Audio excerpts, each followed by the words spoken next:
আমরা সেই নবীকে ভালোবাসি, জান দিয়ে প্রাণ দিয়ে রসুলকে যদি ভালোবাসি তাহলে আমাদের জন্য কবরটি কি জান্নাতের টুকরা হবে না? মুক্তি আমরা পাবো কি পাবো না? আবুল আহাব যদি ওই দিনে মুক্তি পেয়ে যায়, সেই রসুলের আদর্শ যদি আমরা বাস্তবায়ন করতে পারি 100%, আল্লাহ পাক তিনি আমাদেরকে মুক্ত করে দেবেন। কথা বলেন ঠিক কিনা? আমার রসুলের ইত্তেবা, তার অনুসরণ, তার অনুকরণ যদি আমরা করতে পারি, আল্লাহ পাক ওয়াদা করছেন তার জীবনের সমস্ত গুনাহ খাতাকে মাফ করে দিব। জোরে বল সুবহানাল্লাহ। রসুলের ইত্তেবা, যে রসুল আসলেন নেতা হিসাবে এই দুনিয়াতে, সমস্ত ইমামের ইমাম ছিলেন, সমস্ত নেতা ছিলেন, যার শান আল্লাহ বলেন লাকাদ কানা লাকুম ফি রাসূলিল্লাহি উসওয়াতুন হাসানা। মুহাম্মদ সাল্লাল্লাহু আলাইহি সাল্লাম তোমাদের ছিল এক উত্তম আদর্শের প্রতীক।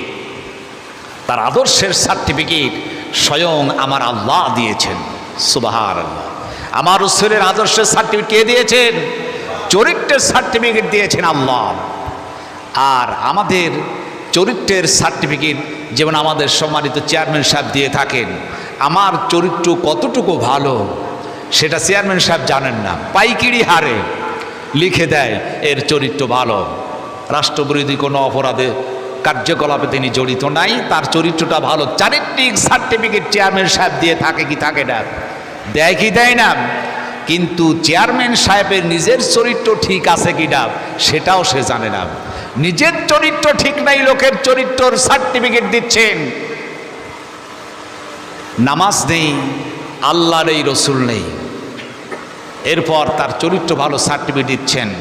কত আত্মসাৎ, সম্পদ লুণ্ঠন, কত ধর্ষণ, রাহাজানি, অন্যায়, জুলুম, নির্যাতনের মধ্যে জড়িত, সেও যদি আসে সুন্দর করে সার্টিফিকেট দিয়ে দিচ্ছেন সিগনেচার করে, এর চরিত্র ভালো।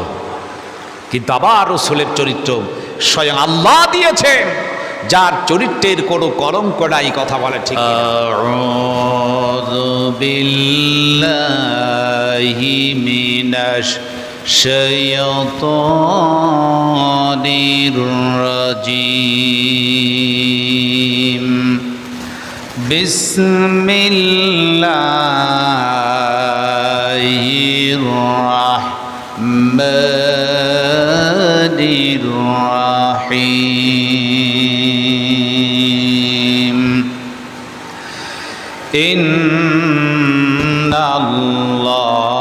ইন্নাল্লাহা ইয়া'মুরুকুম আন তু'আদ্দুল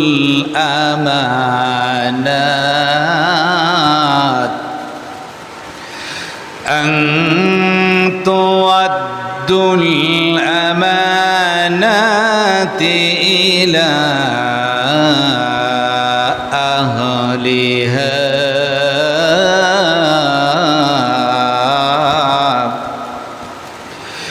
ওয়া ইযা হাকামতুম বাইনান নাসি আন তাহকুমু বিল আদল। ইন্নাল্লাহা নি'মা ইয়া'iযুকুম বিহি। ইন্নাল্লাহা কানা সামিআন বাসীরা।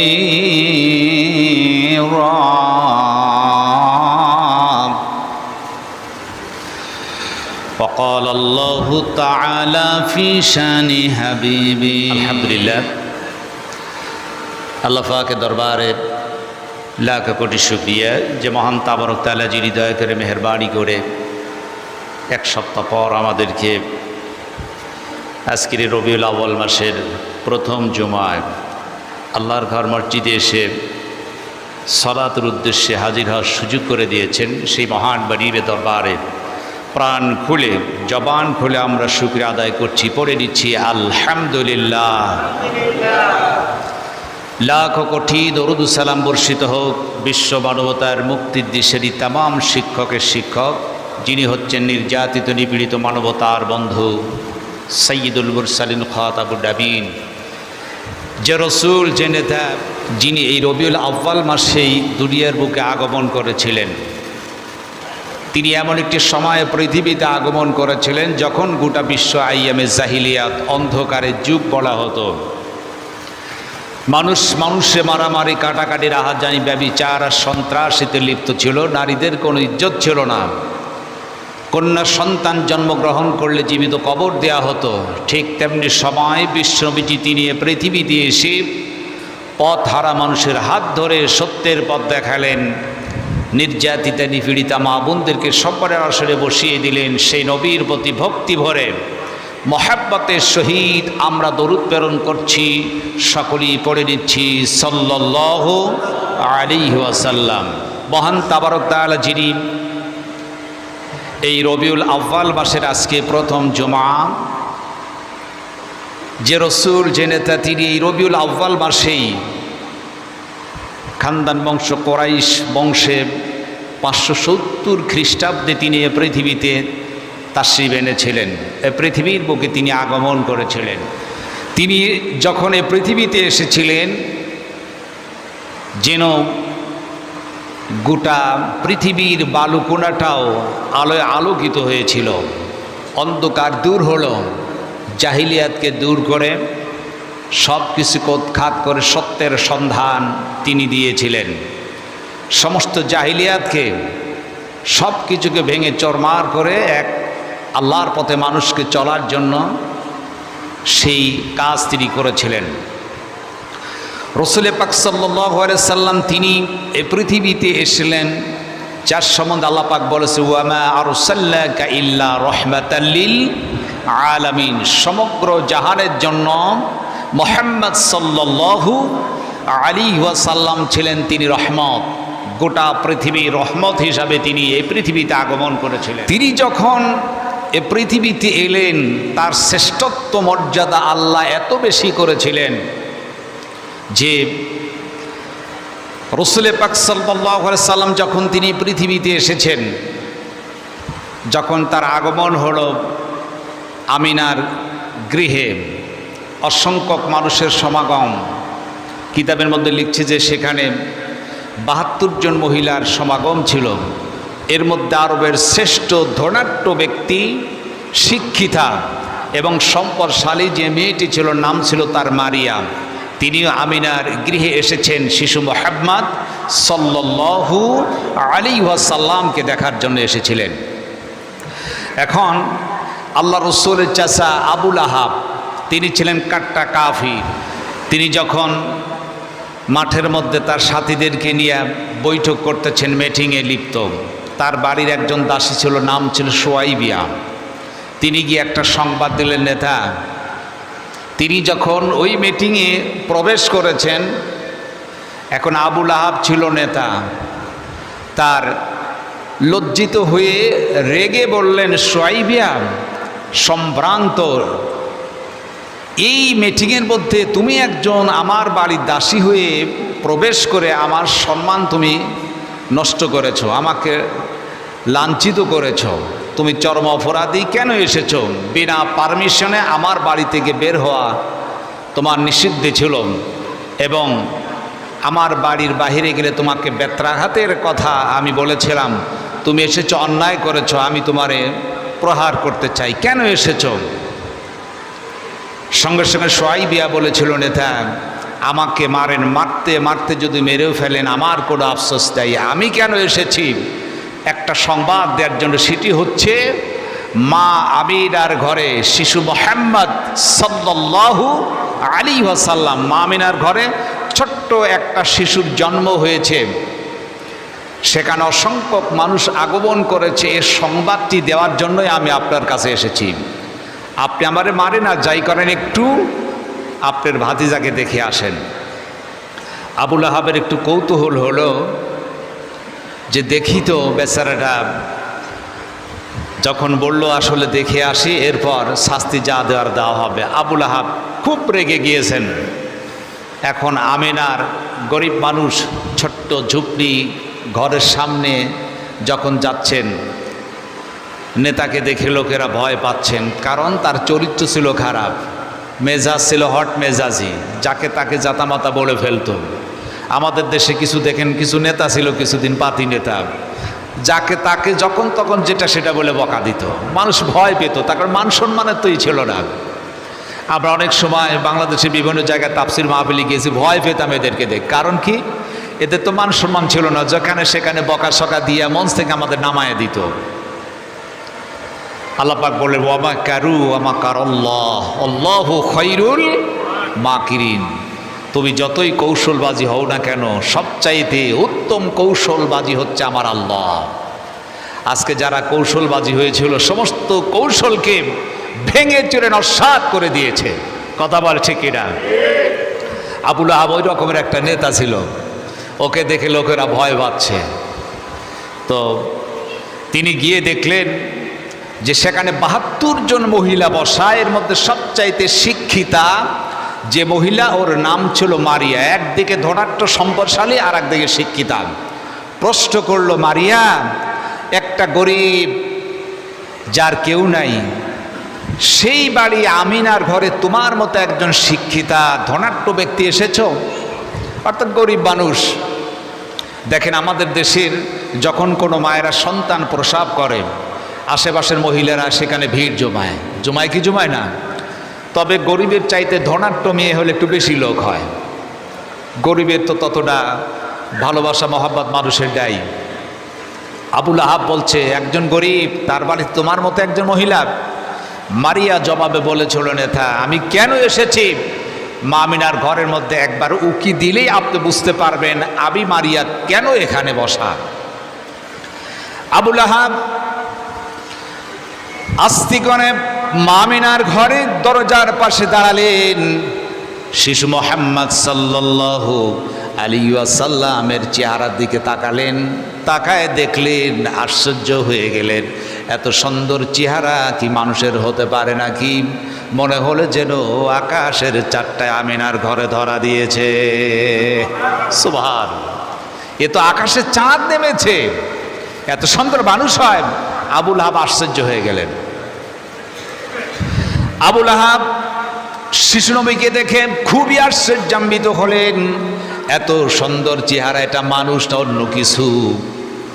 আবু লাহাব চলে এলেন, তার বাড়ির দাসী সোয়াইবিকে ডাকতে বলেন, সোয়াইবের, আমি আইন করেছিলাম আমার বাড়ির বাইরে বিনা পারমিশনে গেলে 1 ঘন্টাও যদি সময় অতিবাহিত করো, এর কারণে 100 ব্যত্যাঘাত করার আইন করেছিলাম।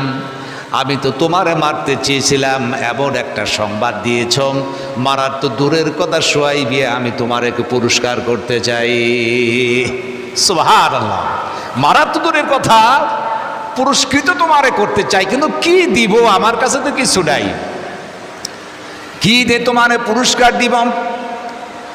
এই সময় আবু লাহাব তার শাহাদত অঙ্গুলি ইশারা করে বলেছিল, সোয়াইবিয়া যাও, এমন একটা সুসংবাদ দিলে খুশি হইয়া আমি আজকে আমার বাড়ি থেকে তোমারে মুক্তি দিয়ে দিলাম।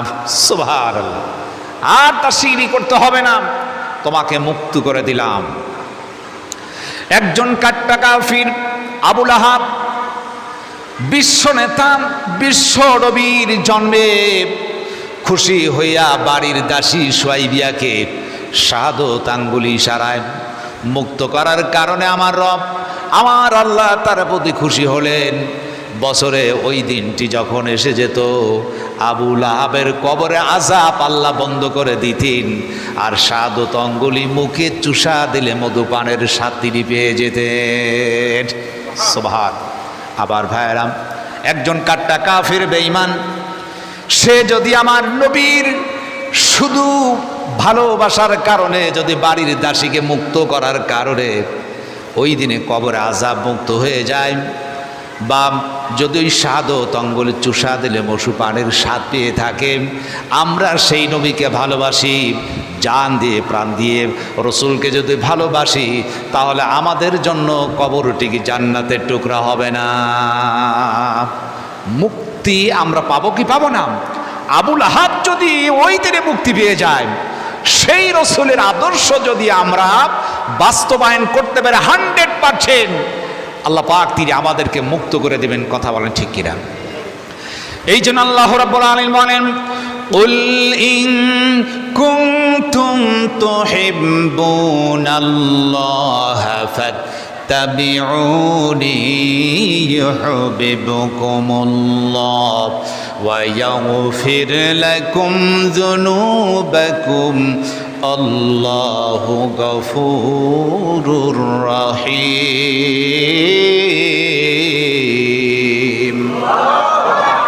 হে নবী, আমার হাবিব, আমার বন্ধু, তারা যদি আমি আল্লাহ পাককে পাইতে চাই, ফাত্তাবিউনি, আপনি বলে দেন, তারা যেন কি করে? আপনাকে ইত্তেবা করে, আপনার অনুসরণ, আপনার অনুকরণ করে। তাহলে আমি আল্লাহকে ভালোবাসা হয়ে যাবে। যদি আপনার ইত্তেবা করতে পারেন, ইয়াগফির লাকুম যুনুবাকুম, আমি আল্লাহ পাক কি করব? তাদের গোনাসমূহকে মাফ করে দেব। সুবহান। আমার রাসূলের ইত্তেবা, তার অনুসরণ, তার অনুকরণ যদি আমরা করতে পারি, আল্লাহ পাক ওয়াদা করছেন তার জীবনের সমস্ত গুনাহ খাতাকে মাফ করে দিব। জরুর সুবহানাল্লাহ। এন্ড রাসূলের ইত্তেবা, যে রাসূল আসলেন নেতা হিসাবে এই দুনিয়াতে, সমস্ত ইমামের ইমাম ছিলেন, সমস্ত নেতা ছিলেন, যার শান আল্লাহ বলেন, লাকাদ কানা লাকুম ফি রাসূলিল্লাহি উসওয়াতুন হাসানাহ। মুহাম্মদ সাল্লাল্লাহু আলাইহি সাল্লাম তোমাদের ছিল এক উত্তম আদর্শের প্রতীক। তার আদর্শের সার্টিফিকেট স্বয়ং আমার আল্লাহ দিয়েছেন। সুবহানাল্লাহ। আমার রাসূলের আদর্শের সার্টিফিকেট কে দিয়েছেন? চরিত্রের সার্টিফিকেট দিয়েছেন আল্লাহ। আর আমাদের চরিত্রের সার্টিফিকেট যেমন আমাদের সম্মানিত চেয়ারম্যান সাহেব দিয়ে থাকেন, আমার চরিত্র কতটুকু ভালো সেটা চেয়ারম্যান সাহেব জানেন না, পাইকিরি হারে লিখে দেয় এর চরিত্র ভালো। রাষ্ট্রবিরোধী কোনো অপরাধে কার্যকলাপে তিনি জড়িত নাই, তার চরিত্রটা ভালো। চারিত্রিক সার্টিফিকেট চেয়ারম্যান সাহেব দিয়ে থাকে কি থাকে না? দেয় কি দেয় না? কিন্তু চেয়ারম্যান সাহেবের নিজের চরিত্র ঠিক আছে কিনা সেটাও সে জানে না। নিজের চরিত্র ঠিক নাই, লোকের চরিত্রর সার্টিফিকেট দিচ্ছেন। নামাজ নেই, আল্লাহর এই রসুল নেই, এরপর তার চরিত্র ভালো সার্টিফিকেট দিচ্ছেন। কত আত্মসাৎ, সম্পদ লুণ্ঠন, কত ধর্ষণ, রাহাজানি, অন্যায়, জুলুম, নির্যাতনের মধ্যে জড়িত, সেও যদি আসে সুন্দর করে সার্টিফিকেট দিয়ে দিচ্ছেন সিগনেচার করে, এর চরিত্র ভালো। কিন্তু আবার রাসূলের চরিত্র স্বয়ং আল্লাহ দিয়েছেন, যার চরিত্রের কোনো কলঙ্ক নাই। কথা বলে ঠিক কিনা? সেই রাসূল তিনি এসেছেন এই পৃথিবীতে, আগমন করলেন। আল্লাহর নবী বিশ্বনবী মুহাম্মদ সাল্লাল্লাহু আলাইহি সাল্লাম তিনি এই পৃথিবীতে আগমন করলেন, পৃথিবীতে চলে আসলেন রহমত হিসাবে, গোটা পৃথিবীর রহমত হিসাবে আসলাম। আব্দুল মুত্তালিব আমিনার তাঁবুর সামনে দাঁড়ানো, তায়েব থেকে আগত লোকদেরকে ডেকে বলল, শোনম, এই ঘরের মধ্যে একটা এতিম সন্তান আছে, কেউ যদি তারে নিতে পারো, কিন্তু অর্থ করি টাকা পয়সা দেয়া যাবে না। লোকেরা এলো, গরিব বলে শিশু মুহাম্মদ সাল্লাল্লাহু আলাইহি সাল্লামকে কেউ নিল না, নবীকে কেউ চিনতে পারে নাই। সর্বশেষে এলো ভাগ্যবতী মহিলা হালিমাতুস সাদিয়া, এসে হাজির হলেন। আব্দুল মুত্তালিব ডেকে বললেন, হালিমাতুস সাদিয়া, এই ঘরের মধ্যে ছোট্ট একটা বাচ্চা আছে, এতিম সন্তান, এর বাবা নাই। তার জন্মের 6 মাস পূর্বে বাবা ইন্তেকাল করেছেন। ছোট্ট বাচ্চা, টাকা পয়সা কিচ্ছু দেয়া যাবে না, যদি নিতে পারো এতটুকু আশ্বস্ত করতে পারি, হালিমা তোমার ভাগ্যটা খুলে যাবে। হালিমা স্বামীকে ডাকলেন, পরামর্শ করলেন, গরিব বলে কেউ আমার সন্তান দেয় নাই, খালি হাতে ফেরত যাওয়ার চাইতে একটা সন্তান নেওয়া ভালো। তবে দেখি যদি চেহারা একটু ভালো হয়, দেখে যদি ভালো লাগে সন্তানটা আমরা নিয়ে যেতে চাই। আমার রাসূল তার চেহারা এত সুন্দর চেহারা, যার চেহারার মতো পৃথিবীর কারো চেহারা হতে পারে না। এই পৃথিবীতে সমস্ত নবীদের মধ্যে সবচাইতে চেহারা দিক দিয়ে আল্লাহ পাক শ্রেষ্ঠত্ব দান করেছিলেন হযরতে ইউসুফ আলাইহিস সালাতু ওয়াস সালামকে। হযরত ইউসুফ আলাইহিস সালামকে যখন আনা হলো, লোকেরা ইউসুফের চেহারা দেখার জন্য পাগল হয়ে এসেছে। সকলের হাতে দিল ফল আর হাতে দিয়েছে চাকু। লোকেরা ইউসুফ আলাইহিস সালামের চেহারা দেখে ফল কাটতে গিয়ে হাতের আঙ্গুল কেটে ফেলেছে, বুঝতে পারে নাই কখন যে হাতের আঙ্গুল কেটে গেছে, এত সুন্দর চেহারা। আম্মা জান আয়েশা বলেছেন, শুনে রাখো, ইউসুফ আলাইহিস সালামের চেহারা দেখে তোমরা হাতের আঙ্গুল কেটে ফেলেছিলে। আবার নবী রাহমাতুল আলামিন বিশ্ব নবী জনাবে মুহাম্মদুর রাসূলুল্লাহ সাল্লাল্লাহু আলাইহি ওয়াসাল্লামকে যদি তোমরা দেখতে, তোমরা তোমাদের কলিজা কেটে ফেলতে, বুঝতে পারতে না কখন যেন তোমাদের কলিজা কেটে গিয়েছেন। জোরে বলো আল্লাহু আকবার। কি সুন্দর চেহারা আমার রাসূলের। আজ আমরা সামান্য একটু চেহারাবান হইলেই গর্বে অহংকারে ফেটে পড়ি। চেহারার অহংকার গর্ব আছে কি নাই? যুব সমাজ, যুবক যুবতীরা বিশেষ করে চেহারার গর্ব করে। একটু চেহারা যদি ভালো হয়, মাশাআল্লাহ, মানুষকে গুনতে চায় না। কিন্তু শোনো, আমার রাসূলের চেহারা এত সুন্দর চেহারা, যার চেহারার সহিত কারো চেহারার কোনো মিল নাই। হ্যাঁ, ও এটা লাগাল পান, আসেন এই দিক দিয়ে আসেন। তো আবার ভাইরা, সেই রাসূল রাহমাতুল আলামিন সাইয়্যিদুল মুরসালিন জনাবে মুহাম্মদুর রাসূলুল্লাহ সাল্লাল্লাহু আলাইহি সাল্লাম তিনি পৃথিবীতে আগমন করেছেন।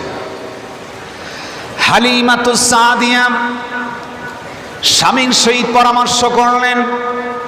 এরপর তিনি ছোট বাচ্চাকে নিলেন। হালিমা বলেন, আমি ছোট বাচ্চাকে শুধু আমার কোলে উঠাইলাম। উঠানোর পর তাকায় দেখে এত সুন্দর চেহারা, আমার মনে হলো আকাশের পূর্ণিমার চাঁদ যেন আমি হালিমার কোলে ধরা দিয়েছে। সুবহান। হালিমাতুস সাদিয়া বলেন, ছোট্ট বাচ্চা মুহাম্মদ সাল্লাল্লাহু আলাইহি সাল্লামকে নিয়ে রওনা দিলাম।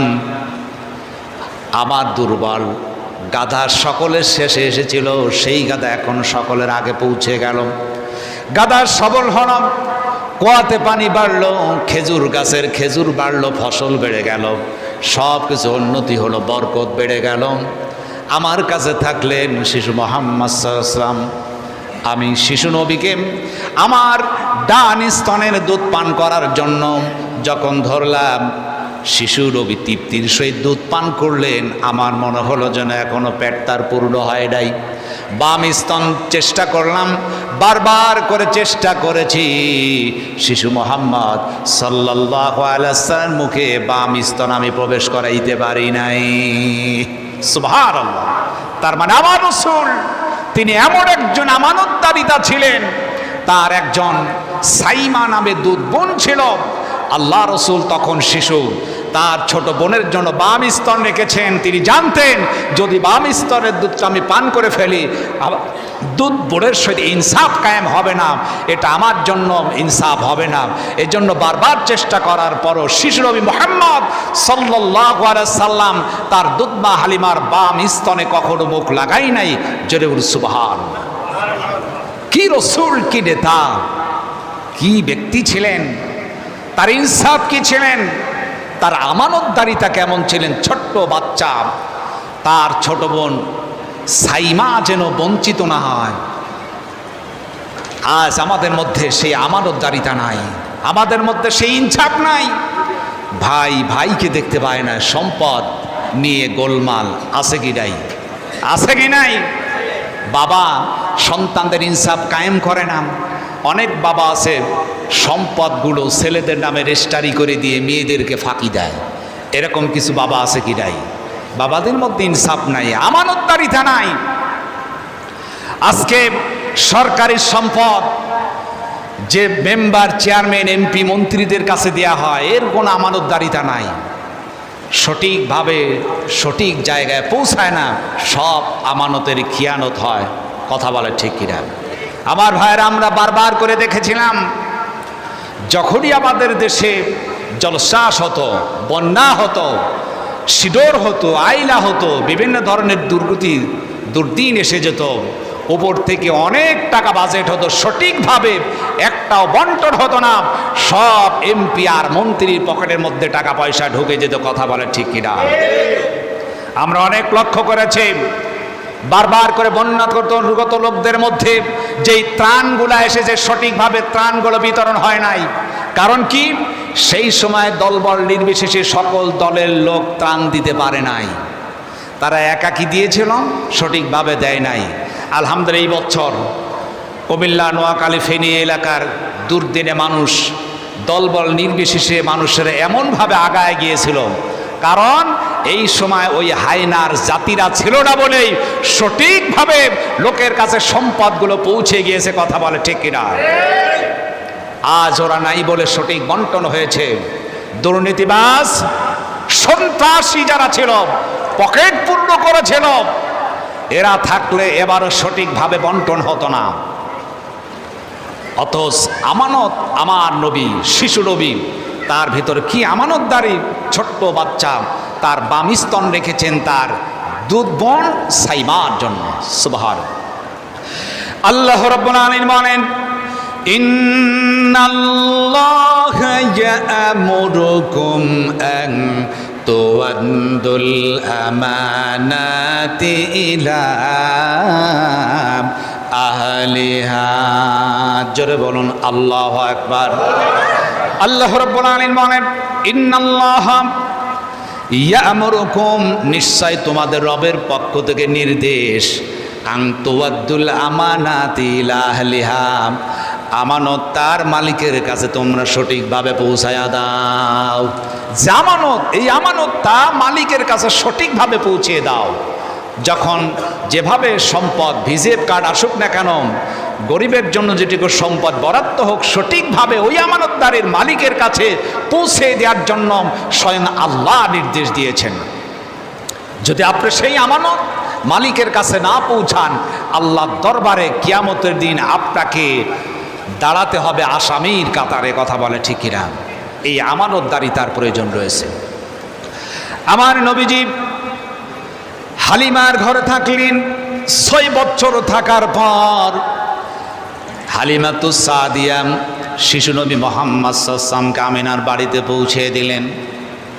শিশু মুহাম্মদ সাল্লাল্লাহু আলাইহি ওয়াসাল্লাম বয়স হয়ে গেল 6 বছর। সেখানে থাকতেন, মাঝে মাঝে তিনি ময়দানে চলে যেতেন খেলা দেখার জন্য। আমিনা বলেন, প্রতিদিন সকালে খেলা দেখতে যেতেন, সন্ধ্যায় আমার সন্তানকে আমি ফেরত পেতাম। আজ সন্ধ্যা হয়ে গেছে, শিশু মুহাম্মদ সাল্লাল্লাহু আলাইহি ওয়াসাল্লাম এখনো বাড়িতে ফেরেন নাই।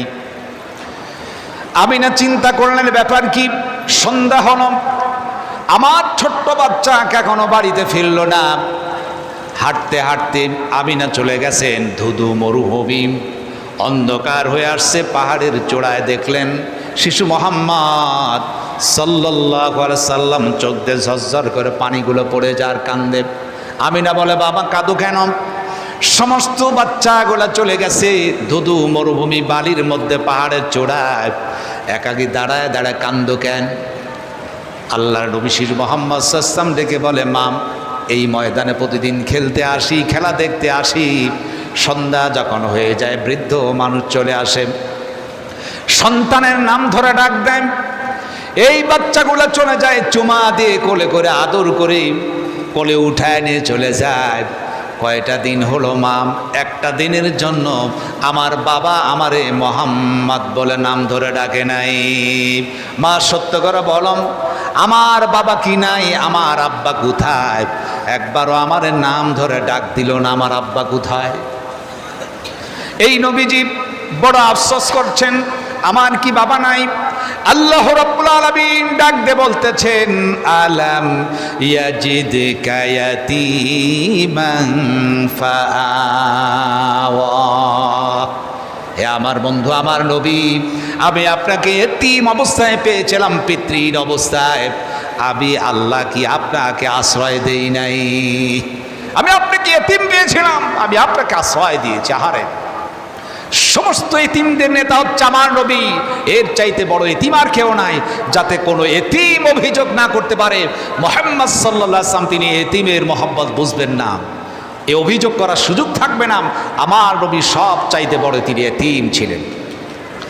আল্লাহ রাব্বুল আলামিন এই জন্য তিনি বলেছেন, হে আমার নবী, আমার বন্ধু, আমার হাবিব, আমি আপনাকে পিতৃহীন অবস্থায় ফেলাম, আপনি তো ছিলেন এতিম, আমি আপনাকে আশ্রয় দান করেছি। ওয়াজাদাকা দাল্লান ফাহাদা,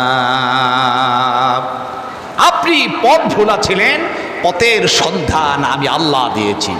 ওয়াজাদাকা আইলান ফাগনা, আপনি সহায় সম্বলহীন ছিলেন, আমি আপনাকে সম্পদ দান করেছি। সুবহান। সুতরাং হে নবী, আমার নবী ছিলেন এতিম। এই এতিমদের সম্বন্ধে আল্লাহ রাব্বুল আলামিন বলেন, ফাআম্মাল ইয়াতীমা ফালা তাকহার ওয়া আম্মাস সাইলা ফালা তানহার ওয়া আম্মা বিনি'মাতি রাব্বিকা ফাহাদ্দিস। জোরে বলুন আল্লাহু আকবার। আল্লাহ রাব্বুল আলামিন বলেন, ফাম্মাল ইয়াতীমা ফালা তাকহার, ইয়াতীমদের সহিত খারাপ ব্যবহার করবে না, এদের সহিত খারাপ ব্যবহার করা যাবে না, গলায় ধাক্কা দিয়া তাড়ায় দিবে না। ওয়া আম্মাস সাইলা ফালা তানহার, আর সাইলকারীদের সহিত শক্তভাবে দৃঢ়তার সহিত কথা বলবা না, ওদেরকে তাড়ায় দিবা না, গালমন্দ করবা না। নির্দেশ করেছেন কে? আর জুরবান কে? আল্লাহ বলেছেন, এতিমদের সহিত তোমরা ভালো ব্যবহার করো, খারাপ ব্যবহার করো না। আর যারা হচ্ছে সাইল, গরিব, এদেরকে গলায় ধাক্কা দিয়ে তাড়াইয়া দিও না। খারাপ ব্যবহার করতে নিষেধ করেছেন কে? আল্লাহ। সহিহ বুখারী এবং মুসলিম শরীফের হাদিস, রাসূল বলেছেন, কোন আল্লাহর বান্দার বান্দি যদি এতিম, মিসকিন আর বিধবাকে সাহায্য করে, রাসূল বলেছেন জিহাদের মাঠে গিয়ে জিহাদ করে শহীদ হলে যেই সওয়াব হয়, আল্লাহ রব্বুল আলামিন এতিম, মিসকিন, বিধবাকে সাহায্যকারীকে সেই সওয়াব দিয়ে দিবেন। সুবহানাল্লাহ। একজন এতিম, মিসকিন, বিধবার সহিত খারাপ ব্যবহার করবেন না, এদেরকে যদি ভালোবাসেন, সাহায্য করেন, রাসূল বলেছেন জিহাদের মাঠে গিয়ে শহীদ হলে যেই সওয়াব হবে, শহীদের সওয়াব আল্লাহ পাক তার আমল নামায় দিয়ে দিবেন। জরুর সুবহান। আজ এতিম, মিসকিন, বিধবা, এদেরকে মানুষ দেখতে পারে না। এতিম, মিসকিন, বিধবার টাকা মানুষ মেরে খায়। আহারে, এতিমের টাকা, মিসকিনের টাকা, বিধবার টাকা মেরে খাইলে কিয়ামতে আল্লাহর কাছে জবাবদিহি করতে হবে। কথা বলে ঠিক কিনা? আজকে দেখা যায় এতিম, মিসকিন, বিধবা, গরিব মানুষ, অনেক ফকির আছে দেখবেন, গরিব মানুষ, মানুষের কাছে এসে যখন হাত পাতেন, মানুষ তারে ফেরত দেয়। অনেক ফকিরদেরকে মানুষ ভিক্ষা দিতে পর্যন্ত চায় না, বিভিন্ন ধরনের কৌশলবাজি হয় মানুষেরা। আমরা একটা কৌশল করে ভিক্ষা না দিতে অনেক অভিযোগ করি। অনেক সময় বলে থাকে, এই মিয়াম, ভিক্ষা নিতে তুমি কি নামাজ পড়ো? বলো তো নামাজ কয় ওয়াক্ত? আত্তাহিয়াতু জানো কিনা, এইটা সেইটা জানো কিনা, বিভিন্ন ধরনের প্রশ্ন করে ভিক্ষা না দেওয়ার জন্য অজুহাত আমরা করি না। এটা করার কোনো সুযোগ নাই। সাইলকারী, ফকির, মিসকিন তোমার কাছে হাত পেতেছে, তুমি তারে তাড়াইয়া দিও না।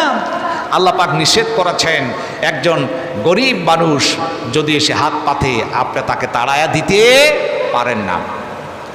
অনেক মানুষ দেখেন, অনেক মানুষ এই যে বড় বড় অফিসাররা গাড়ি নিয়ে যখন যায়, আমি এই আলোচনাটি শুনে আমি চোখে পানি এসে গেল। আপনারা শুনেছেন, আল্লামা দেলার হোসেন সাইদির কণ্ঠে আমি একটা বক্তব্য শুনেছিলাম যে অনেক ধনাঢ্য ব্যক্তিরা গাড়ি নিয়ে যাচ্ছেন, ট্রাফিক মোড়ে জ্যাম পড়লো, রেড সিগন্যাল হলো, হাত নেই, পা নেই, কিছু গরিব মানুষ এলো, এসে তাদের কাছে ভিক্ষা চাইলো।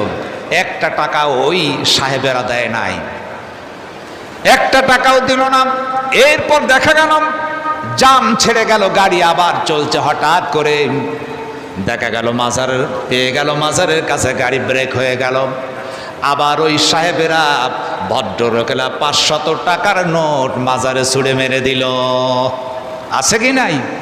অর্থ দরকার ছিল জীবিত মানুষের জন্য, সেখানে দেয় নাই। গরিব মানুষ হাত নাই, পা নাই, চলতে পারে না। একটা টাকা দিল না, তাড়াইয়া দিল। আর মাজারের কাছে গিয়ে এত দুর্বল, সেখানে 1000 টাকার নোট, 500 টাকার নোট, 100 টাকার নোট ছুঁড়ে ছুঁড়ে ফেলে দিচ্ছে। যার নজির আমরা মাজারে গিয়ে দেখি বস্তা ভর্তি টাকা আছে কি নাই। প্রত্যেকটি মাজারে দেখবেন এত টাকা ওঠে, প্রতিটি মাজারে লক্ষ লক্ষ টাকার ব্যবসা করছে এক শ্রেণীর লোকেরা। মাজারগুলাকে সরকারিভাবে ডেকে নেন, এটা হচ্ছে ব্যবসার পুঁজি। মাজারে টাকা দেওয়ার কোনো প্রয়োজন আছে কি? কোনো প্রয়োজন আছে? এলাকার গরিব মানুষ চলতে পারে না, তাদেরকে দেন না, দিচ্ছেন আপনি মাজারে, 4 পয়সা লাভ হবে না।